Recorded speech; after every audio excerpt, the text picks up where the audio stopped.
Hello student, welcome to my channel study Mantra tricks. और आज हम इस वीडियो में बात करने वाले हैं डाइजेस्टिव सिस्टम पार्ट 2 की बात करने वाले हैं। आप यहाँ पे देखिए, हमारा जो पार्ट 1 है, जो बच्चे नहीं देखे हैं या फिर जो स्टूडेंट हमारे चैनल पे नए जुड़ रहे हैं वो पहले पार्ट 1 को देख लें, तभी आपको ये डाइजेस्टिव सिस्टम एक प्रॉपर वे में, एक सिंपल वे में आपको समझ में बहुत ही जल्दी तरीके से आ जाएगा, जिससे इंपॉर्टेंट क्वेश्चन हमारे एग्जाम में पूछे जाते हैं। ठीक है दोस्तों, तो हमने प्रीवियस वीडियो में ज़्यादा बात नहीं करी है।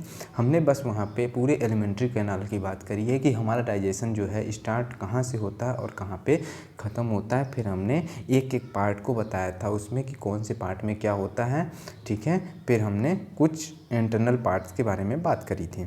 ठीक, देखिए हमारा जो फूड है, हम प्रीवियस वीडियो का रिवीजन ले लेते हैं। जो फूड है वो माउथ से इनटेक होता है, ठीक, आफ्टर दैट रेक्टम से बाहर हो जाता है। तो जो स्टार्टिंग से लेकर लास्ट तक होता है इसको हम बोलते हैं एलिमेंट्री कैनाल। एलिमेंट्री कैनाल यानी आहार नाल हिंदी में बोलते हैं, जिसकी लेंथ की बात करते हैं तो 32 फीट में, और इसी को मीटर में आप कन्वर्ट कर देंगे तो 9 मीटर के आसपास आपका लेंथ हो जाता है इसका। ठीक है, जिसमें से 7 मीटर आपकी जो है स्मॉल इंस्टेंटाइन की लंबाई होती है। क्या स्मॉल इंस्टेंटाइन की लंबाई हो जाती है आपकी 7 मीटर। नेक्स्ट अगर हम यहाँ पे देखते हैं, फिर हमने बात किया था, यही है टाइप ऑफ डाइजेशन कितने भागों में बांटा गया है। तो सबसे पहले एलिमेंट्री कैनाल और दूसरा है डाइजेस्टिव ग्लैंड। एलिमेंट्री कैनाल की जो लंबाई है 9 मीटर के आसपास होती है और ये स्टार्ट होती है माउथ से, ख़त्म होती है एक्सक्रीटरी पे। इनके बीच में आता है pharynx, oesophagus, stomach, small intestine, large intestine. और डाइजेस्टिव ग्लैंड की बात करें तो salivary gland, liver gland, gastric gland, pancreas gland, intestine gland, ये सारे के सारे पार्ट को हमने कवर करना है। ठीक है, इंपॉर्टेंट पार्ट जो क्वेश्चन का आता है वो प्रोटीन के डाइजेशन से आता है। किसके?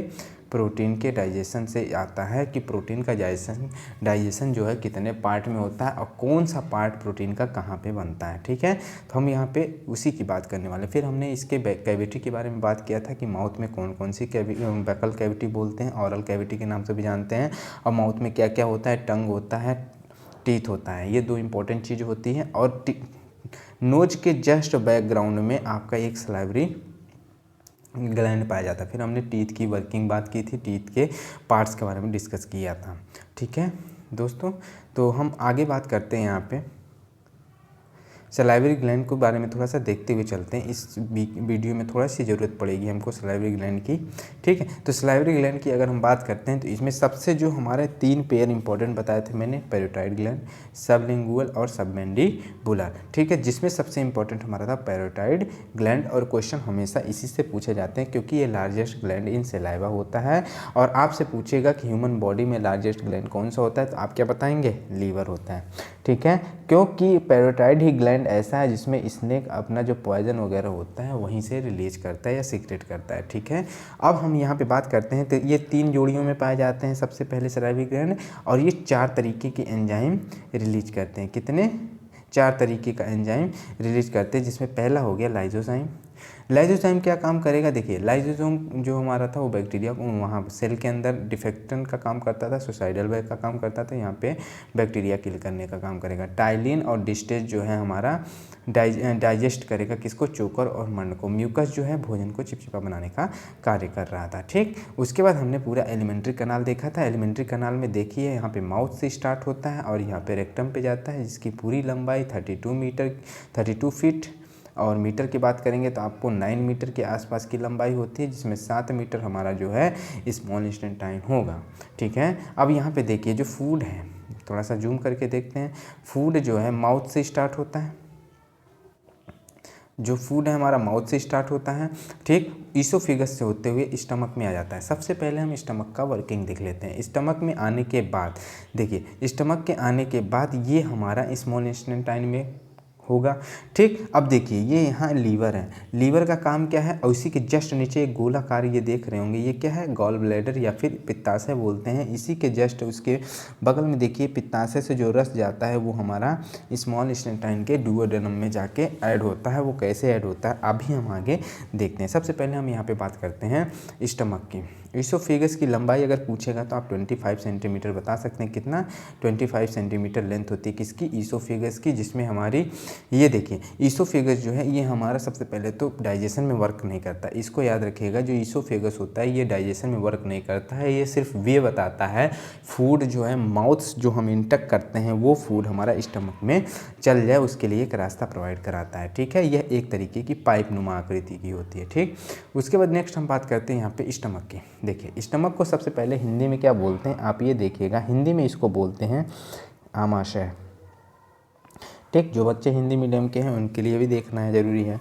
ठीक है, तो इसको बोलते हैं आमाशय। आमाशय की बात करते हैं तो यहाँ पे जो फूड होता है वो स्टोर्ड हो जाता है, यानी फिर रुकता है कुछ देर, और यहीं पे भोजन थोड़ा सा छोटे छोटे पार्ट में टूटता है और यहीं पे थोड़ा सा डाइजेशन स्टार्ट हो जाता है। ठीक है ना।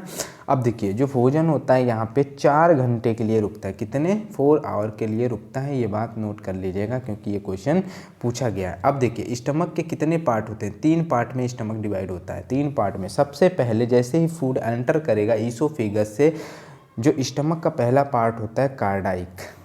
ठीक, पहला पार्ट होता है कार्डाइक, दूसरा पार्ट होता है पाइलोरिक, तीसरा पार्ट होता है फंडिक।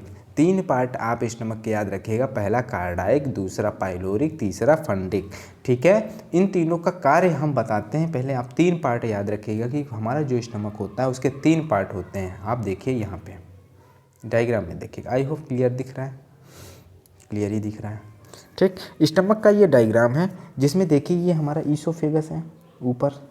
जैसे ही ईसोफेगस से हमारा फूड आया सबसे पहले कार्डाइक में जाएगा। अब देखिए ये कार्डाइक क्यों बोल रहे हैं इसको? कार्डाइक मसल का बना होता है क्योंकि जो ईसोफेगस होता है या फिर ये वाला जो स्टमक का पार्ट होता है जस्ट हार्ट के नीचे होता है। क्या? जो हमारा हार्ट प्रेजेंट होता है ना उसके जस्ट नीचे होता है, क्योंकि हार्ट हमारा जो है कार्डाइक मसल का बना हुआ होता है। ठीक है, कार्डाइक मांसपेशियों का बना होता है, इसीलिए जो हमारा स्टमक का जो पार्ट होता है ये इसी को टच कर रहा होता है या जस्ट इसी के नीचे होता है, इसलिए हम इस पार्ट को कार्डाइक पार्ट बोलते हैं स्टमक का। ठीक है, समझ पा रहे हैं कि पहले पार्ट को कार्डाइक क्यों बोलते हैं? क्योंकि ये हार्ट के जस्ट नीचे होता है, इसलिए इसको कार्डाइक बोलते हैं। जस्ट आफ्टर द सेकंड हमारा जो पार्ट होता है इसका फंडिक होता है। ये वाला जो पार्ट है ये फंडिक है। ठीक है, पार्ट समझिए फिर हम वर्किंग बताते हैं। ठीक, उसके बाद जस्ट हमारा उसके जस्ट आगे हमारा जब से फूड निकलेगा तो हमारा आता है पाइलोरिक। इसमें तीनों इंपॉर्टेंट रोल प्ले करते हैं। देखिए जो कार्डाइक होता है ये वाला, यहीं पे भोजन आता है और भोजन जैसे ही आएगा कार्डाइक हमारा क्या रिलीज करेगा? HCl हाइड्रोक्लोरिक एसिड रिलीज करने लगेगा। ठीक, अब ये जो HCl है फूड के साथ मिलके, अब देखिए फूड में वहाँ से जो सलाइवरी ग्लैंड है वहाँ से लाइजोजाइम निकाला था, टाइलिन निकाला था और डिस्टेज निकाला था, म्यूकस निकाला था, सलाइवरी ग्लैंड है ना, ये 4 चीज़ें निकाला था, है ना। आई होप आपको समझ आ रहा होगा। देखिए यहाँ पे जो हमारा ये सलाइवरी ग्लैंड है ये 4 एंजाइम निकाल रहा था, लाइजोजाइम, टाइलाइन, डिस्टेज और म्यूकस। अब देखिए इंपॉर्टेंट पॉइंट देखिएगा, जो ये टाइलिन है ना इसका इफेक्ट फूड में रह जाता है जब ये स्टमक में जाता है। ठीक है, तो इसके इफेक्ट को कम करने के लिए जो हमारा कार्डाइक है ये HCl रिलीज करता है। कार्डाइक जो है HCl रिलीज करेगा और जो HCl रिलीज होगा ये क्या काम करेगा? एक तो जितने भी हमारे बैक्टीरिया या इंसेक्ट होते हैं पेट में या फूड के साथ उनको क्या करेगा? ये किल कर देगा, पहला काम।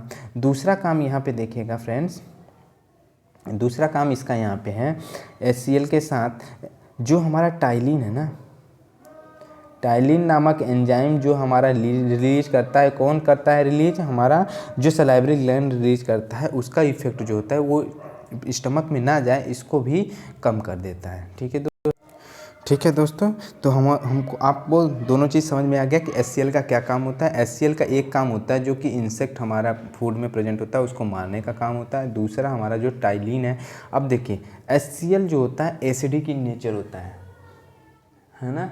HCl जो होता है एसिडिक इन नेचर होता है। तो यहाँ पे देखिए इसकी जो एसिडिक इन नेचर होता है, तो अब जब फूड की प्रवृत्ति हो जाएगी ये फूड के साथ मिलेगा।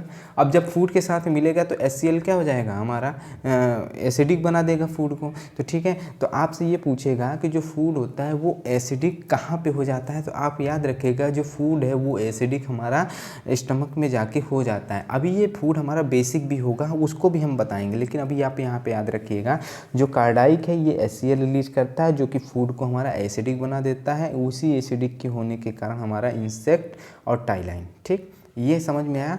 अब देखिए ये कार्डाइक से याद रखिएगा, ये कार्डाइक मसल का बना हुआ होता है, ठीक है।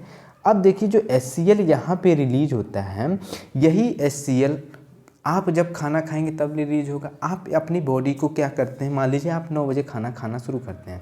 अब हमेशा आप 9 बजे डेली खाना खाते हैं। अब जो स्टमक को क्या हो गया, मतलब जैसे आप सोते हैं, आप जब 10 बजे सोने लगेंगे डेली तो आपकी आदत पड़ जाएगी 10 बजे, तो आप कैसे भी कोई भी काम कर रहे होंगे तो आप 10 बजे ही आपको नींद आएगी, है ना। 10 बजे ही नींद, ऐसा नहीं है कि आप आगे सोएंगे तो नहीं आएगी, नहीं, लेकिन नींद जो है आना आपको 10 बजे से स्टार्ट हो जाएगी। तो आपने बॉडी को हैबिचुअल बना लिया। उसी तरीके से कुछ लोग 9 बजे खाना खाने लगते हैं। अब वो 9 बजे वो खाना नहीं खाए, मान लो 11 बजे खाए, तो 9 से 11 के बीच में क्या HCl रिलीज नहीं हुआ? रिलीज हुआ। क्यों? क्योंकि आप इस टाइम पे खाना खाते थे और आपने बॉडी को अपने प्रेरित किया है इसके लिए कि आप, जो हमारा बॉडी है वो क्या काम करेगा, 9 जो हमारा बॉडी है 9 बजे HCl रिलीज करेगा। अब देखिए आपने इस बीच में खाना नहीं खाया, जब खाना नहीं खाया तो HCl रिलीज हुआ। जब HCl रिलीज होगा तो जो हमारी जो स्टमक के जो हमारे दीवार हैं ये हमारे बहुत ज़्यादा मतलब मसल्स के बने हुए होते हैं, तो ये क्या काम करेगा, उसके ऊपर इफेक्ट डालेगा। क्या काम करेगा? उसके ऊपर इफेक्ट डालेगा, जिसकी वजह से आपको ये एसिड की मात्रा बढ़ा देता है, या फिर बहुत जल्दी ये जो हमारी शरीर मतलब पेट की जो दीवारें होती हैं उसके ऊपर ये इफेक्ट डालता है, जिसकी वजह से हमें किसकी प्रॉब्लम होने लगती है, एसिडिटी की प्रॉब्लम होने लगती है, ठीक है। क्योंकि ये एसिडिक इन नेचर होता है और रिलीज होने के बाद फूड वगैरह को क्या कर देता है, एसिडिक बना देता है, जिसकी वजह से हमें HCl के थ्रू क्या होते हैं, एसिडिटी होने लगती है। तो आपको 3 चीज़ें याद रखनी है। HCl कार्डाइक, जो पेट का जो कार्डाइक पार्ट होता है वहाँ HCl रिलीज होता है। HCl से आप 3 पार्ट में कवर करिएगा इसको। एसिडिक इन नेचर यानी फूड को एसिडिक बना देता है। दूसरा पार्ट आप ऐसे याद रखिएगा, ये टाइलिन के इफेक्ट को कम करता है। तीसरा पार्ट आप ये ऐसे याद रखिएगा कि ये फूड में इंसेक्ट को ख़त्म कर देता है। और चौथा पार्ट आप ऐसे याद रखिएगा कि एसिडिटी ये इसी की वजह से होती है। और एसिडिटी क्यों होती है? क्योंकि आप टाइम से खाना नहीं खाते हैं, इस वजह से आपको एसिडिटी की समस्या हो जाती है, ठीक है। उसके बाद अब देखिए एसिडिटी हो गई आपको, तो एसिडिटी होने पे आप है ना, आप क्या पीते हैं, इनो। इनो क्या है, एक बेसिक इन नेचर है। तो अब देखिए आप केमिस्ट्री में देखेंगे यहाँ पे, जब हमारा पेट में एसिड है प्लस आप इनो पी रहे हैं, वो कि क्या है, बेसिक है। तो जब हमारा एसिड और बेस आपस में रिएक्शन करते हैं तो ये क्या हो जाते हैं, न्यूट्रलाइज हो जाते हैं। न्यूट्रलाइज का मतलब हो जाते हैं, न्यूट्रलाइज का मतलब हो गया कि एक तरीके से ये मतलब उदासीन हो जाएंगे। इनका जो आपस में मान लीजिए ऐसे मान लो ये प्लस हो गया ये माइनस हो गया, अगर +2 है ये -2 है, दोनों को आपस में जोड़ दो आप, क्या आ जाएगा, 0। तो उसी तरीके से ये हमारा एसिड बेस मिलके न्यूट्रलाइजेशन के नामक रिएक्शन को जन्म देते हैं या फिर बनाते हैं, ठीक है, याद रखें। ठीक, आगे चलते हैं। स्टमक का एक पार्ट हमने देख लिया, अब दूसरा पार्ट देखते हैं जिसका नाम है क्या, फंडिक। देखिए फंडिक का काम देखिएगा, इसका काम है, ये देखिए यहाँ पे एक आपको कांटेनुमा आकृति दिख रही है, ये इस तरीके की निकली हुई, यहाँ पे आप ध्यान से देखिएगा। इसको हम बोलते हैं क्या, रूजी बोलते हैं। क्या बोलते हैं, रूजी बोलते हैं। अब ये रूजी क्या काम करेगा, फूड यहाँ से आया, ठीक। अब ये रूजी इधर से भी है ना, ऊपर साइड में भी है, नीचे साइड में भी है। अब ये क्या काम करेगा, भोजन को पकड़ने का काम करेगा, ठीक। 2.5-3 घंटे ये भोजन को पकड़ के रखेगा, भोजन को अपने पास ही रखेगा। तो रूजी का काम यानी फंडिक, यानी वहाँ पे रूजी प्रेजेंट होता है और ये भोजन को रोक के रखने का कार्य करता है। आपको ठीक है, समझ आना चाहिए। अब देखिए, अब मान लीजिए जब आप खाना नहीं खाएंगे ना, तो अब जब आप खाना नहीं खाएंगे आपको भूख लगेगी, तो क्या काम होगा, अब आपको पता है, रूजी को पता है कि मुझे 9 बजे भोजन को रोकना है, तो ये बाहर निकलेगा कुछ, है ना, अगर अंदर है तो बाहर निकलेगा। अगर आपने 9 बजे नहीं खाया खाना, तो अब क्या करेगा, ये निकलेगा जैसे ही बाहर, और जैसे ही बाहर निकलेगा ये चुभन करने लगेगा। तो आप जब देखिए भूख लगती है तो आपके पेट में चुभन होने लगती है, तो कहते हैं ना चूहा काट रहा है या चूहा दौड़ रहा है करके, है ना, तो ऐसे याद रखिएगा इसको, ठीक। नेक्स्ट अगर हम बात करते हैं पेट के, स्टमक के तीसरा पार्ट होता है पाइलोरिक। याद रखिएगा सबसे इम्पोर्टेंट है हमारा पाइलोरिक। पाइलोरिक पार्ट जो होता है ये 2 तरीके का एंजाइम रिलीज करता है, ठीक है, जो 2 तरीके का एंजाइम रिलीज करता है, और वो रिलीज करने के लिए पाइलोरिक में ही जठर ग्रंथि पाई जाती है। कौन सी ग्रंथि, याद रखिएगा, गैस्ट्रिक ग्लैंड। गैस्ट्रिक ग्लैंड हमारा क्या है, कहाँ पाया जाता है, स्टमक के पाइलोरिक वाले भाग में पाया जाता है गैस्ट्रिक ग्लैंड। सही से पढ़िएगा, जो गैस्ट्रिक ग्लैंड है वो हमारा स्टमक के पाइलोरिक वाले पार्ट में पाया जाता है, याद रखिएगा। तो जो गैस्ट्रिक ग्लैंड है, जी हम लिख रहे हैं इसको देखिएगा, ये 2 तरीके का, यानी गैस्ट्रिक ग्लैंड को पहले ये देखिए, इसको जठर ग्रंथि हिंदी में बोलते हैं। क्या? जठर ग्रंथि हिंदी में बोलते हैं, पहली बात तो याद रखिएगा।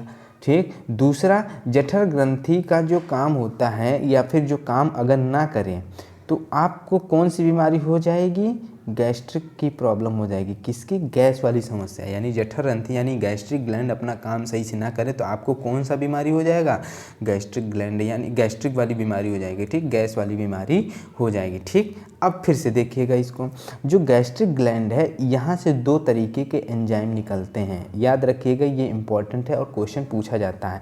एक होता है रेनिन, कौन सा? रेनिन, और दूसरा होता है पेप्सिन। ठीक, एक होता है रेनिन और दूसरा होता है पेप्सिन, याद रखिएगा, एक होता है रेनिन, दूसरा होता है पेप्सिन। ठीक है, लिखने की टेंशन ना लीजिएगा, पूरा का पूरा इसमें नोट्स में है हमारा। अगर आप लोग बोलेंगे तो हम टेलीग्राम चैनल के माध्यम से या फिर इसी यूट्यूब के चैनल पे हम आपको डिस्क्रिप्शन में लिंक दे देंगे जहाँ से आप लोग डाउनलोड कर सकते हैं। ठीक है, आप समझिएगा। अभी गैस्ट्रिक ग्लैंड जो है वो रेनिन और पेप्सिन नामक एंजाइम को रिलीज करता है। अब देखते हैं हम रेनिन और पेप्सिन का काम क्या है। ठीक है, अब देखिए, रेनिन का जो काम है, रेनिन को हम आर से दिखा रहे हैं, रेनिन का जो काम होता है वो इतना होता है कि ये दूध को, जो मिल्क होता है यानी जो दूध होता है, उसको कर्ड यानी किस में बदलेगा, दही में। ठीक, तो मिल्क हो गया मतलब दूध। ठीक, और दूध को ये बदलने का काम करेगा यानी कर्ड मतलब दही में। ठीक, तो दूध को दही में बनाना, ठीक, ये बदल देता है कौन, रेनिन एंजाइम। तो इसका मतलब रेनिन का क्या काम हो गया, दूध को पचाना। तो आपसे क्वेश्चन क्या पूछेगा कि कौन सा एंजाइम है जो कि हमारा स्टमक के अंदर जो है दूध को पचाने का कार्य करता है, तो आप क्या बताएंगे, जो मिल्क को पचाने का कार्य करता है वो है रेनिन नामक एंजाइम है, जो कि हमारा दूध को पचाने का कार्य करता है। ठीक, अब देखिए, जो बूढ़े लोग होते हैं उनमें ये रेनिन जो होता है बहुत कम रिलीज होता है, जिसकी वजह से उनको दूध नहीं पचता है। ठीक है, तो बूढ़े लोग दूध नहीं पचता, उनको पीना भी नहीं चाहिए। ठीक है, नेक्स्ट अगर हम बात करते हैं, हमने रेनिन की बात कर ली, अब देखिए हम बात करते हैं किसकी, पेप्सिन की। किसकी? पेप्सिन की। पेप्सिन देखिए, दूसरा एंजाइम है पेप्सिन। अब देखिए, पी से याद आ रहा है, तो ये किसका पाचन करेगा, प्रोटीन का। तो शरीर में जो हमारा प्रोटीन जाता है उसका पाचन, यानी सबसे पहले प्रोटीन को ये किस में तोड़ देगा, पेप्टोन में। याद रखिएगा, किस में तोड़ देगा, पेप्टोन में। ठीक, तो पेप्सिन जो है प्रोटीन को पेप्टोन में तोड़कर पचाता है, जैसे कि रेनिन हमारा मिल्क को दही में कन्वर्ट करके पचाता है, ऐसे ही पेप्सिन हमारा प्रोटीन को पेप्टोन करके पचाता है। अब ये जो प्रोटीन होता है, ये जो प्रोटीन होता है ये पचने का कई बार प्रोसेस लेता है, 2 से 3 बार में ये पचता है। ठीक है दोस्तों, आई होप आपको स्टमक समझ में आया होगा अच्छे से। एक बार हम क्विक रिवीजन ले लेते हैं। देखिए, कार्डियक मसल का बना हुआ होता है स्टमक का पहला पार्ट, क्योंकि ये जस्ट नीचे किसके होता है, हार्ट के, क्योंकि हार्ट का जो मसल होता है वो कार्डियक का बना हुआ होता है, इसीलिए। ठीक, नेक्स्ट अगर हम बात करते हैं, फंडिक होता है जिसमें रूजी उपस्थित होती है। ठीक, और कार्डियक में हमारा HCl रिलीज होता है, और फंडिक का कार्य इतना होता है कि भोजन को कुछ देर तक पेट में रोक के रखना। ठीक, उसके बाद हमारा नेक्स्ट पार्ट आता है पाइलोरिक। पाइलोरिक में एक तरीके की ग्लैंड पाई जाती है जिसको हम गैस्ट्रिक ग्लैंड बोलते हैं, गैस्ट्रिक ग्लैंड बोलते हैं। और यही गैस्ट्रिक ग्लैंड जो है हमारी 2 तरीके का एंजाइम रिलीज करती है, जिसको रेनिन बोलते हैं और पेप्सिन बोलते हैं। अब जो रेनिन है ये हमारा मिल्क को पचाने का कार्य करता है, और पेप्सिन जो है प्रोटीन को पेप्टोन में बदल देता है। ठीक है, याद हो जाएगा आपको। ठीक है, नेक्स्ट आगे बढ़ते हैं हम। ठीक, यहाँ पे फूड जो है वहाँ रोकेगा तो उसको काइम के रूप में कन्वर्ट कर देता है फंडिक ही। ठीक है, पाइलोरिक हमारा 2 तरीके से वो होता है। और यहाँ पे देखिए कार्डियक HCl का जो pH वैल्यू होता है वो 2 होता है, ये यहाँ पे याद रखिएगा। ठीक है दोस्तों, नेक्स्ट अगर हम बात करते हैं यहाँ पे, अब देखिए हमारा भोजन कहाँ पे आ गया, स्टमक के यहाँ पे आ गया, यहाँ पे देखिए एक बार पाइलोरिक, और जस्ट यहाँ पे अब काइम के उसमें कन्वर्ट हो गया, फूड किस में कन्वर्ट हो गया, काइम के रूप में। अब यहीं से फूड जो है स्मॉल इंटेस्टाइन का जो पार्ट होता है जिसे हम पक्वाशय बोलते हैं, यानी डुओडेनम, डुओडेनम, ठीक है, डुओडेनम, जो कि अब उसमें एंटर करेगा। अब देखिए हम दिखाते हैं कहाँ पे है डुओडेनम, अब आपको समझ में आ जाएगा। ठीक, अब देखिए ये डुओडेनम ग्रहणी या फिर पक्वाशय बोलते हैं, ये पार्ट वाला है। यहाँ पे डी लिखा हुआ है, जो जे लिखा हुआ है उसे जेजुनम बोलेंगे, और जहाँ आई लिखा है उसे इलियम बोलेंगे। तो जो डुओडेनम का पार्ट है वो कहाँ से स्टार्ट होता है, ये देखिए यहाँ पे स्टमक खत्म और यहाँ पे जाके डुओडेनम तक है। ठीक, फिर यहाँ से जेजुनम स्टार्ट और यहाँ पे जाके ख़त्म, फिर इलियम स्टार्ट, इलियम यहाँ पे ख़त्म। ठीक है, आप ये सारे के सारे पार्ट को याद रखिएगा, 1 बाय 1 स्टेप बाय स्टेप मैं बता रहा हूँ। ठीक, अब देखिए स्टमक से जैसे ही फूड आया, स्टमक से जैसे ही फूड आया, अब फूड यहाँ आ गया, अब फूड एंटर करेगा कहाँ पे, डुओडेनम, यानी स्मॉल इंटेस्टाइन के पहले ही पार्ट में। तो जैसे ही फूड यहाँ एंटर करेगा माय डियर फ्रेंड, आप देखिएगा यहाँ पे क्या होता है हमारा, यहाँ पे ये लीवर सीक्रेट हो जाता है, लीवर एक्टिव हो जाएगा और पैंक्रियाज ग्लैंड भी एक्टिव हो जाएगा। ठीक, अब देखिए अभी इंस्टेंटाइन को नहीं पढ़ना है, अभी हमको देखना है कि जब ये जैसे ही हमारा काइम एंटर करेगा किसमें, डुओडेनम में, तो हमारा लीवर जो है एक्टिव हो जाएगा और हमारा पैंक्रियाज भी एक्टिव हो जाएगा। आपको हम यहाँ पे फिगर के माध्यम से दिखाते हैं। ठीक, ये देखिएगा ध्यान से। अब आपको स्टमक का पार्ट पूरा समझ में आ गया। इसी के देखिए इसको कार्डाइक बोलते हैं क्योंकि जस्ट इसके ऊपर यहीं पे ये वाला हार्ट हमारा होता है। ठीक, तो ये वाला जो पार्ट हो गया कार्डाइक, इसके जस्ट नीचे वाला ही हो गया फंडिक, और ये हमारा पाइलोरिक हो गया। अब यहाँ से देखिए यहाँ पे जैसे ही ख़त्म होगा ये हमारा डुओडेनम का पार्ट होता है। डुओडेनम का पार्ट आपको दिख रहा होगा आई होप। ये वाला जो पार्ट है यहाँ से लेके यहाँ वाले पार्ट को हम क्या बोल रहे हैं, डुओडेनम बोल रहे हैं। और इसी डुओडेनम में, यानी इसी को हम क्या बोलते हैं, पक्वाशय बोलते हैं या ग्रहणी के नाम से भी जानते हैं। इसी डुओडेनम में ये देखिए ये गोला प्रकार का एक हमारा ग्रीन कलर का दिख रहा होगा, इसको क्या बोलते हैं, गाल ब्लैडर बोलते हैं। क्या बोलते हैं, इसको बोलते हैं गाल ब्लैडर। ठीक है, यही गाल ब्लैडर में पित्तरस हमारा स्टोर होता है। ठीक है, अब देखिए ये पीछे से एक नली आई है जो कि डुओडेनम में कनेक्ट है और जो कि क्या करेगी, यहाँ पे पित्तरस को सप्लाई दे देगी। तो आपको पूछेगा कि स्मॉल इंटेस्टाइन के किस पार्ट में जो ये पित्तरस है वो जाके ऐड होता है, तो आप बताइए पक्वाशय या फिर डुओडेनम में। ठीक है, नेक्स्ट हम बात करते हैं, यहाँ पे देखिए जस्ट स्टमक के नीचे एक आकृति दिख रही होगी इस प्रकार की, इसको हम बोलते हैं क्या, पैंक्रियाज। पैंक्रियाज को हिंदी में क्या बोलते हैं, अग्नाशय। क्या बोलते हैं, अग्नाशय। अब अग्नाशय भी कई एंजाइम रिलीज करता है जो कि यहीं पे डुओडेनम में ही ऐड हो जाता है। अब देखिए यहाँ पे जूम करके और दिखाते हैं आपको, ज़्यादा जूम करने पे डिसेबल हो जा रहा है। आप यहाँ पे देखिएगा, ये देखिए ये जो हमारा क्या है, पैंक्रियाज यानी अग्नाशय है। ये देखिए एक नली यहाँ से भी आके इसी तरीके से कनेक्ट है, इसमें नली आके यहाँ पे इसी तरीके से कनेक्ट है इसके साथ। ठीक है दोस्तों, तो अगर हम नेक्स्ट आगे चलते हैं, आगे बात करते हैं, तो आप देखिएगा यहाँ पे।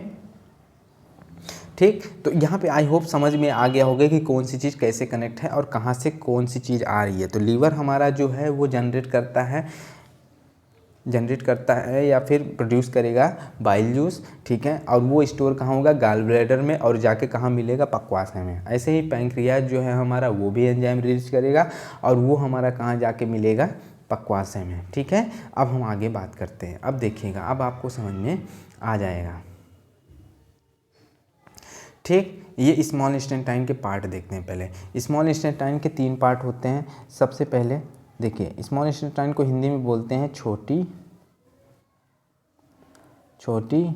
आंत बोलते हैं। क्या बोलते हैं, छोटी आंत बोलते हैं। डुओडेनम में देखिए, डुओडेनम में क्या होता है, इसको बोलते हैं हम पक्वाशय बोलते हैं हिंदी में। ठीक है, जुएजनम और इलियम, जेजुनम और इलियम को वही बोलते हैं, इसको भी इलियम ही बोलते हैं हिंदी में। ठीक है, और देखिए डुओडेनम में ही हमारा क्या मिलेगा, बाइल जूस मिलेगा और जो भी एंजाइम रिलीज करेगा क्या, पैंक्रियाज ग्लैंड। ठीक, अब नेक्स्ट हम बात करते हैं यहाँ पे लीवर की। पहले लीवर की अगर हम बात करते हैं तो लीवर को देखिएगा कैसे लीवर वर्क करता है, क्या है लीवर के बारे में हम वो देखते हैं। लीवर की बात करते हैं तो जो पहला पार्ट आपसे क्वेश्चन पूछेगा तो यहाँ पे देखिएगा, it is the largest gland of human body. Human body का जो लार्जेस्ट ग्लैंड होता है वो कौन सा होता है, तो आप बताएंगे लीवर। ठीक, चूँकि लीवर एक एंडोक्राइन ना हो के एक्सोक्राइन होता है। कौन सा ग्लैंड होता है, एक्सोक्राइन ग्लैंड होता है कौन, लीवर। ठीक है,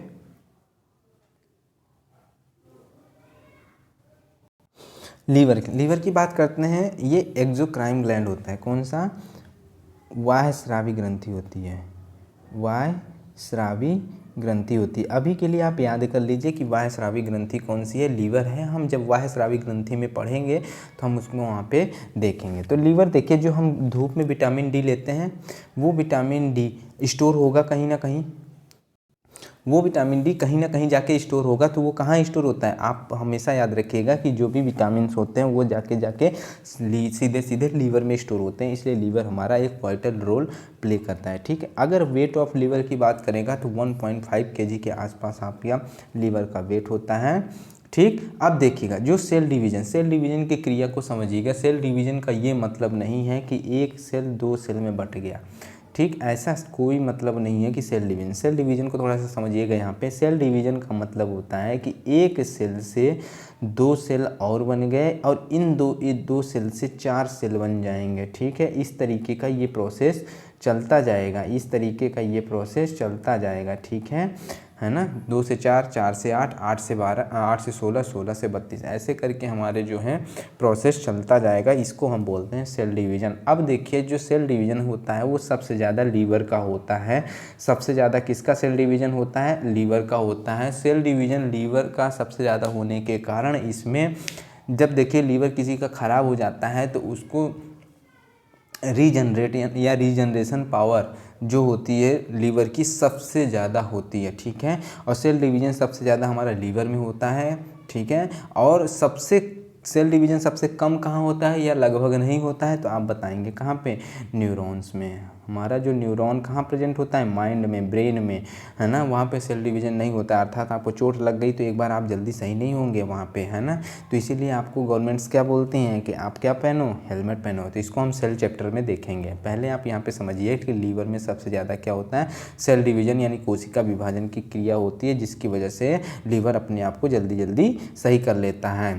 ठीक, और ये देखिए सेक्रेट यानी बनाता क्या है, बाइल जूस को बनाता है। ठीक है, बाइल जूस को बनाता है कौन, लीवर। अब देखिए इसमें कई तरीके की बीमारी होती है। अब जब ये इफेक्टेड हो जाता है, डिफेक्ट हो जाता है, जब हमारा लीवर डिफेक्ट हो जाता है तो सबसे पहले जॉइंडिस हो जाती है ना, जॉइंडिस हो जाती है। ये सही से अपना काम नहीं करेगा, यानी बाइल जूस को ये रिलीज़ नहीं करेगा, तो आप खाना नहीं खा पाएंगे। ठीक है, क्योंकि वो बाइल जूस को रिलीज़ ही नहीं कर रहा है और जो भोजन में उपस्थित होने वाले थे बैक्टीरिया वगैरह उनको वो मार नहीं पा रहा है। तो ये bile juice important role play करता है। ठीक है, उसके बाद इसमें एक जो इसके जो पार्ट्स बने होते हैं, बॉडी जो लीवर का जो पार्ट होता है, इसके दीवार होते हैं, इसको हेपेटाइटिस बोलते हैं। क्या बोलते हैं, हेपाटाइट बोलते हैं। ठीक, हेपाटाइट उसके दीवार को बोलते हैं। तो मतलब लीवर के बॉडी में अगर स्ट्रक्चर में प्रॉब्लम आता है तो आपको हेपेटाइटिस नामक बीमारी हो जाती है। ठीक है, तो hepatitis A, hepatitis B, hepatitis C, ऐसे करके आपको जो बीमारी हो जाती है वो लीवर के थ्रू होती है। ठीक है ना, आप यहाँ पे इसके बारे में इतना समझिए। ठीक, ये देखिएगा यहाँ पे एक डायग्राम है जहाँ पे आपको साफ साफ दिख रहा होगा कि कैसे लीवर क्या क्या है। ये पूरा लीवर है, ये ट्रायंगल आकार का। देखिए लीवर से एक नली आ रही है, यही जो है हमारा ये गाल ब्लैडर है। यही गाल ब्लैडर की जो देखिए नली आ रही है वो सीधे सीधे ये ड्यूडेनम का पार्ट होता है, इसी में जाके कनेक्ट है। अब स्टमक के जस्ट नीचे यहाँ पे हमारा क्या है, पैंक्रियाज है, और यहीं से एक नली जाएगी इसमें। क्योंकि ये लीवर का डायग्राम है तो इसलिए सिर्फ लीवर का ही दिखाया है, तो पैंक्रियाज का भी ऐसे ही होगा। ठीक, आप देख सकते हैं यहाँ पे स्मॉल इंटेस्टाइन कितने पार्ट में है और कैसे कैसे है, और कैसे यहाँ पे ये हमारा लार्ज इंटेस्टाइन में जाएगा वो हम देखते हैं। ठीक है, यहाँ तक आपको समझ में आ गया है, आई होप। अब देखिए गाल ब्लैडर की बात करते हैं। गाल ब्लैडर की बात करते हैं तो इसको बोलते हैं पित्ताशय। क्या बोलते हैं, पित्ताशय। ठीक। पित्ताशय बोलते हैं, पित्ताशय क्यों बोलते हैं? क्योंकि ये पित्त रस को क्या करता है? स्टोर करके रखता है। याद रखिएगा ये स्टोरेज का कार्य करता है, ना कि जनरेशन का कार्य करता है। कई बार क्वेश्चन ये हमारा घुमा के पूछने का कार्य करता है, ठीक है। और जो पीएच वैल्यू होती है पित्त रस की वो 7.8 टू 8.5 के बीच में होता है। और जो पित्त रस होता है वो जो फैट होता है ना, फैट है ना, जो हमारा तोंद वगैरह निकल जाती है, कहते हैं पेट निकल गया, तो उसको कम, अगर आप एक्सरसाइज करते हैं तो उसको फाइट करने में भी हमारा जो है बाइल जूस बहुत ज़्यादा इंपॉर्टेंट रोल प्ले करता है। तो फैट को पचाने का जो कार्य करता है वो बाइल जूस ही करता है, उसको ब्रेक कर देगा छोटे छोटे पार्टों में, ठीक है। अब आते हैं हम स्मॉल इंटेस्टाइन के पार्ट को देखते हैं। स्मॉल इंटेस्टाइन का आप पार्ट को देखेंगे तो सबसे पहले हमारा क्या आता है? ड्यूओडेनम, जिसको हम क्या बोलते हैं? पक्वाशय बोलते हैं। क्या बोलते हैं हिंदी में? पक्वाशय, ठीक है। क्या बोलते हैं? पक्वाशय बोलते हैं, ठीक। अब देखिए, it is the first part of small intestine, ये आपको हमने वहाँ ऊपर ही दिखा रखा है। Food comes in this after stomach, stomach से निकलने के बाद फूड हमारा जो है स्मॉल इंटेस्टाइन के ड्यूओडेनम के पार्ट में आता है। इसी में देखिएगा, ये इंपॉर्टेंट पॉइंट आप नोट कर लीजिएगा, बाइल जूस जो है गाल ब्लैडर से यहीं पे आके मिक्स होगा, ठीक है, कहीं पे यहीं पे ख़त्म, यहीं पे मिक्स होगा। अब देखिए, जो बाइल जूस का जो पीएच वैल्यू है वो 7.8 के आसपास है, जो कि बाइल जूस किसका हो गया? बेसिक इन नेचर हो गया। तो अब देखिए, ड्यूओडेनम में ही फूड किस में कन्वर्ट हो जाएगा? बेसिक नेचर में कन्वर्ट हो जाएगा। एसिडिक नेचर में कहाँ हो रहा था हमारा? जब हमारा कार्डाइक में HCl रिलीज हो रहा था वहाँ पे एसिडिक हो रहा था, और यहाँ पे देखिए बेसिक हो जा रहा है, क्योंकि बाइल जूस का जो पीएच है वो 7.8 है, इसलिए बेस में कन्वर्ट कर दे रहा है, ठीक है। याद रखिएगा इतना। उसके बाद ड्यूओडेनम में देखिएगा हमारा, उसके बाद ड्यूओडेनम में देखिएगा, ड्यूओडेनम में क्या है हमारा? यहाँ पे देखिएगा, ड्यूओडेनम में दो तरीके के हार्मोन्स होते हैं, कोलेस्टियोकाइन और सिक्रेटिन। अब देखिए, कोलेस्टियोकाइन क्या करेगा? गाल ब्लैडर को एक्साइट करेगा कि आप क्या करो? बाइल जूस को रिलीज करो, है ना। सिक्रेटिन क्या, या सिक्रेटिन या फिर सिक्रेटाइन, आपकी प्रोनाउंसिएशन के ऊपर है, आप जो भी प्रोनाउंसिएशन करें। सिक्रेटिन बोलते हैं वैसे तो, ठीक। सिक्रेटिन की जो हमारा है ये एक्साइट करेगा किसको? पैंक्रियाज ग्लैंड को। तो आप याद रखिएगा, जो हमारा पैंक्रियाज ग्लैंड को एक्साइट करने का मतलब उसको बताने का कार्य कौन करेगा? सिक्रेटिन करेगा, ठीक। अब हम पैंक्रियाज ग्लैंड की बात करते हैं, जो कि स्टमक के जस्ट नीचे होता है। इसको पैंक्रियाज ग्लैंड को अग्नाशय ग्रंथि के नाम से जानते हैं। कौन सी ग्रंथि? अग्नाशय ग्रंथि के नाम से जानते हैं, ठीक है। इसमें 3 तरीके का एंजाइम रिलीज होता है, वो जो कि इंपॉर्टेंट है। सबसे पहले याद रखिएगा ट्रिप्सिन, ठीक। अब देखिए, अभी देखिए, जो पाइलोरिक में रेनिन और पाइलोरिक जो हमारा स्टमक का लास्ट पार्ट था, जिसमें हमारा रेनिन और पेप्सिन रिलीज हो रहा था। तो रेनिन हमारा मिल्क को पचाने का काम कर रहा था, और पेप्सिन प्रोटीन को। तो पेप्सिन जो है प्रोटीन को किस में तोड़ रहा था? प्रोटीन ये है, तो प्रोटीन को तोड़ रहा था पेप्टोन में, ठीक। अब तक प्रोटीन वहाँ से पेप्टोन के फॉर्म में आया। अब जैसे ही ट्रिप्सिन रिलीज हुआ, कहाँ पे? पैंक्रियाज ग्लैंड में, और ड्यूओडेनम में जाके देगा। ये जो आपका पेप्टोन है ना, ये पेप्टोन आपका पेप्टाइड में कन्वर्ट हो जाएगा। किस में? पेप्टाइड में कन्वर्ट हो जाएगा। अभी मैंने बताया था कि जो प्रोटीन का पाचन होता है कई पार्ट में होता है। तो आप देखिए, सबसे पहला पार्ट है प्रोटीन पेप्टोन में टूटा, किसकी वजह से? पेप्सिन एंजाइम की वजह से। किसकी वजह से? पेप्सिन एंजाइम की वजह से। उसके बाद पेप्टोन जो है पेप्टाइड के उसमें टूटा, किसकी वजह से? ट्रिप्सिन की वजह से। याद रखिएगा, ठीक। तो जो हमारा प्रोटीन था पेप्सिन की वजह से पेप्टोन में टूटा। और पेप्सिन कहाँ रिलीज हो रहा था? स्टमक में रिलीज हो रहा था। कहाँ पे रिलीज हो रहा था? स्टमक के कौन से पार्ट में? पायरोलिक पार्ट में। कौन सा पार्ट पाया जाता है? तो आप वहाँ पे बताइएगा, आपके वहाँ पे कौन सा पार्ट होता है? गैस्ट्रिक ग्लैंड होता है, जिसमें हमारे 2 एंजाइम रिलीज होते हैं, ठीक है। आई होप समझ आ रहा होगा आपको। नेक्स्ट हम यहाँ पे बात करते हैं, यहाँ पे अभी देखिए एक पाचन और होगा। अभी हमारा प्रोटीन जो है अभी पचा नहीं है, ठीक है, लेकिन अभी पेप्टोड तक हम पहुँच चुके हैं। पेप्टोड या पेप्टाइड तक हम पहुँच चुके हैं, ठीक। पेप्टाइड तक हम पहुँच चुके हैं, ठीक। अब देखिए सेकंड हमारा जो एंजाइम रिलीज करता है कौन? पैंक्रियाज ग्लैंड, वो हमारा होता है एमाइलेज। एमाइलेज जो है स्टार्च को कार्बोहाइड्रेट में कन्वर्ट करता है, ठीक। एमाइलेज स्टार्च को कार्बोहाइड्रेट में कन्वर्ट करता है। जो हमारा लाइपेज होता है लास्ट, अब देखिए लाइपेज जो है फैट हो गया, फैट को 2 पार्ट में तोड़ेगा, किसमें? ग्लिसरॉल में और फैटी एसिड में। याद रखिएगा जो हमारा कौन सा ऐसा एंजाइम है जो फैट को ग्लिसरॉल और फैटी एसिड में कन्वर्ट करता है, तो आप याद रखिएगा लाइपेज। एमाइलेज स्टार्च को कार्बोहाइड्रेट में कन्वर्ट करता है, और ट्रिप्सिन जो है वो प्रोटीन का जो पार्ट होता है पेप्टोन, उसको कन्वर्ट कर देता है पेप्टाइड में। ठीक है, आई होप यहाँ तक आपको समझ में आएगा। तो आपको पैंक्रियाज ग्लैंड, आप वीडियो रोक के एक बार फिर से इसको या प्रीवियस करके देखिएगा, आपको अच्छे से समझ में आ जाएगा। ठीक है, नेक्स्ट अगर हम बात करते हैं, देखिए पहला था ड्यूडेनम जिसको हम पकवासे बोल रहे थे, दूसरा था जेजुनम। ठीक है, जेजुनम का उतना इंपॉर्टेंट वाइटल रोल नहीं आता है, उसको भी हम देखेंगे, लेकिन अभी देखिए इलियम जो लास्ट पार्ट ऑफ है किसका, स्मॉल इंस्टेंटाइन का। स्मॉल इंस्टेंटाइन का जो लास्ट पार्ट होता है उसे हम बोलते हैं इलियम। अब देखिए इलियम का क्या काम होता है, इलियम में विल्लाई प्रेजेंट होती है। विल्लाई कैसे प्रेजेंट होती है, आई होप दिखाते हैं हम डायग्राम, आप देखे होंगे। तो यहाँ पे देखिए ये उतना वाइटल रोल प्ले नहीं करता है जितना डुओडेनम करता है। ठीक, तो ये उससे क्वेश्चन नहीं बनते हैं जेजुनम से। तो आप यहाँ पे देखिएगा जो इलियम है, इलियम की दीवार पे देखिएगा एक बार कैसे बना हुआ है। ये देखिए ये दीवार बनी है कुछ इस तरीके की गई हुई है, यहाँ पे ये देखिएगा ऑब्जर्व करिएगा, यहाँ पे कुछ इस तरीके की बने हुए हैं, इस तरीके का आकृति बना है। तो यही जो है इसी को हम क्या बोल रहे हैं, विलाई बोल रहे हैं। क्या बोल रहे हैं, VILLI विलाई। ठीक है, यही विलाई जो है हमारा फूड में जो भी एनर्जी होगा वो एब्जॉर्प्शन का काम करेगा। याद रखिएगा फूड में एनर्जी को एब्जॉर्ब करेगा, पानी को एब्जॉर्ब नहीं करेगा। पानी का एब्जॉर्प्शन सिर्फ और सिर्फ हमारा लार्ज इंस्टेंटाइन में होगा।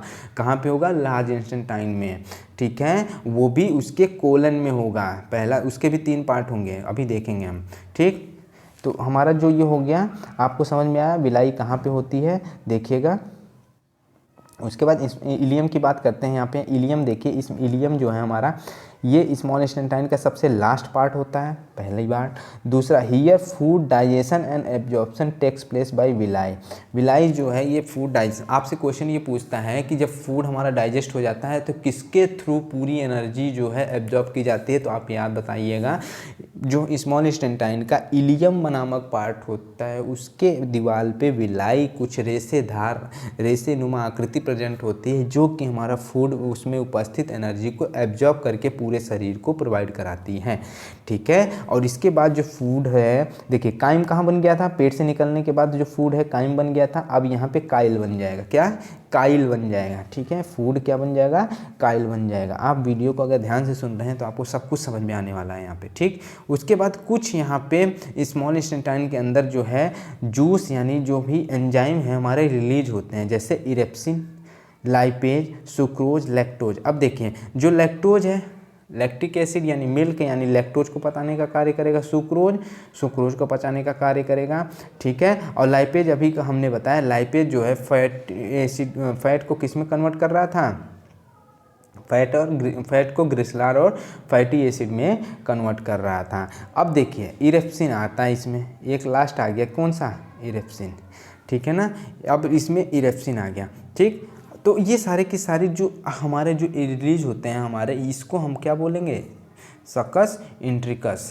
क्या बोलते हैं, इस तरीके के जो जूस होता है सकस इंट्रिकस में कितने जूस पाए जाते हैं ये बताएंगे, और इनको ग्रुप में हम क्या बोलेंगे, सकस इंट्रिकस बोलेंगे। ठीक है, आप आई होप आपको स्मॉल इंस्टेंटाइन का पार्ट समझ में आया तीनों। ठीक है ना, तीनों पार्ट समझ में आया। अब यहाँ पे जो फूड है वो किस में कन्वर्ट हो गया, आपका काइल में। ठीक, काइल कहाँ कन्वर्ट हुआ था, पेट में। ठीक, अब हमारा फूड जो है काइल में कन्वर्ट होने के बाद काइल से कहाँ जाएगा, लार्ज इंस्टेंटाइन, जिसको हम बड़ी आंत के नाम से जानते हैं। अब देखिए बड़ी आंत के बारे में इतना ही याद रखिएगा। देखिए एक स्ट्रक्चर बनाते हैं हम, वहाँ पे देखिएगा, ये देखिएगा 1 मिनट देखिएगा, यहाँ पे देखिए ये इस तरीके का ये था, स्टमक था, 3 पार्ट थे, कार्डाइक, फंडिक और पाइलोरिक। यहाँ पे फूड जो है किसका रूप ले रहा था, काइन का रूप ले रहा था। किसका, काइन का रूप ले रहा था। यहीं पे इसके बाद हमारा डुओडेनम स्टार्ट हुआ इस तरीके से। ठीक, यहाँ से जो था यहाँ तक का पार्ट जो था पक्वाशय था, डुओडेनम था। डुओडेनम से यहाँ तक का जो पार्ट था वो जेजुनम था। जेजुनम से यहाँ तक का जो पार्ट था वो इलियम था, और इसी इलियम में इस तरीके के रेशेदार इसके दीवार पे कुछ इस तरीके के बने हुए थे जो कि फूड एब्जॉर्प्शन का काम कर रहा था। अब देखिएगा ध्यान से, है ना, पेन का कलर दूसरा कर लेते हैं। अब देखिएगा ध्यान से, यहीं पे एंटर करेगा लार्ज इंस्टेंटाइन में। किसमें? लार्ज इंस्टेंटाइन में। अब लार्ज इंस्टेंटाइन का सबसे पहला पार्ट जो होता है, जो लार्ज इंस्टेंटाइन का सबसे पहला पार्ट होता है उसको क्या बोलते हैं? आप यहाँ पे देखिए कि 3 तरीके का होता है। ये क्या होता है? 3 तरीके का होता है। 3 तरीके का नहीं, मतलब अगर आप नहीं भी समझते हैं 3 तरीके का, तो आप इतना समझिएगा कि जो हमारा ये लार्ज इंस्टेंटाइन होता है इसमें कुछ 2 पार्ट होते हैं। एक तरीके से उसी का 3 पार्ट बन जाता है हमारा। देखिए, सबसे पहले अगर हम बात करते हैं यहाँ पे, तो सबसे पहले हमारा बन जाता है पहला पार्ट जो कहलाता है सीकम कहलाता है। ठीक, तो आपसे ये पूछेगा विलाई से निकल के फूड किस में जाएगा, तो आप क्या बताएंगे? सीकम, है ना। किस में जाएगा? सीकम में जाएगा। ठीक, किस में जाएगा? सीकम में जाएगा। 1 मिनट, अभी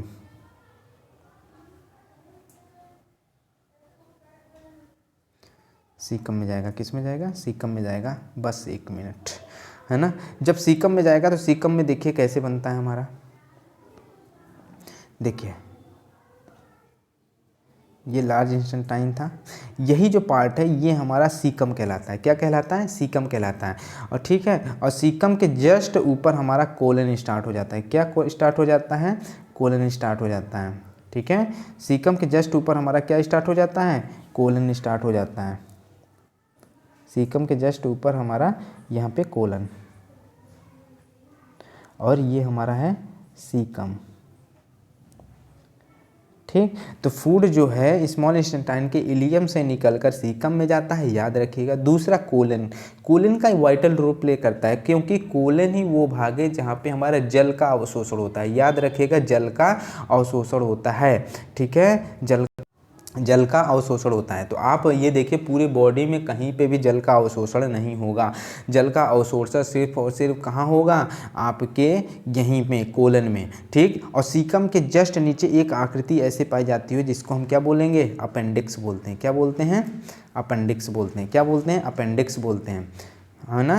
अपेंडिक्स बोलते हैं। अब देखिए, इसी अपेंडिक्स का काम देखिए, इस अपेंडिक्स का कोई काम नहीं होता है, लेकिन काम होता है जो सेलुलोज आ जाता है कभी कभी हमारे उसमें पेट के अंदर इस या बॉडी के अंदर, तो उस सेलुलोज को पचाने का कार्य कौन करेगा? अपेंडिक्स करता है। ठीक है ना, समझ पा रहे हैं कि नहीं, है ना। तो इसके जो पार्ट हो गए सीकम, है ना, कोलन और रेक्टम, 3 पार्ट हो गए।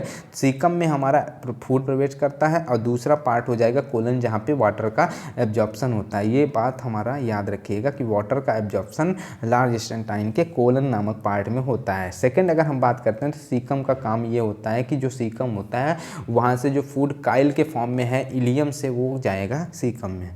ठीक है, रेक्टम के थ्रू मल के द्वारा बाहर हो जाता है। आई होप डाइजेशन का ये जो पार्ट है आपको समझ में आया हुआ होगा, और कुछ जो भी पॉइंट है यहाँ पे छूट गया है, जब हम एक क्वेश्चन सीरीज स्टार्ट करेंगे उसके थ्रू हम पूरा का पूरा कवर कर लेंगे। ठीक है दोस्तों, तो इतना जो इम्पोर्टेंट है, अगर आप वीडियो सही से देखते हैं और सही से रिपीट करके देखते हैं तो आपको ये डाइजेशन का बहुत ही ज़्यादा इम्पोर्टेंट प्ले रोल होगा, समझ में आ जाएगा। ठीक है, जिसमें हमारा प्रोटीन का एक देखिएगा, सबसे पहले पेप्सिन नामक एंजाइम आता है, प्रोटीन को पेप्टाइन नामक उसमें तोड़ देता है। पेप्टाइन को जो तोड़ने का काम होता है वो पेप्टोन में होता है, या पेप्टोन, सॉरी, जो प्रोटीन है वो पेप्टोन में टूट जाता है, किसके थ्रू?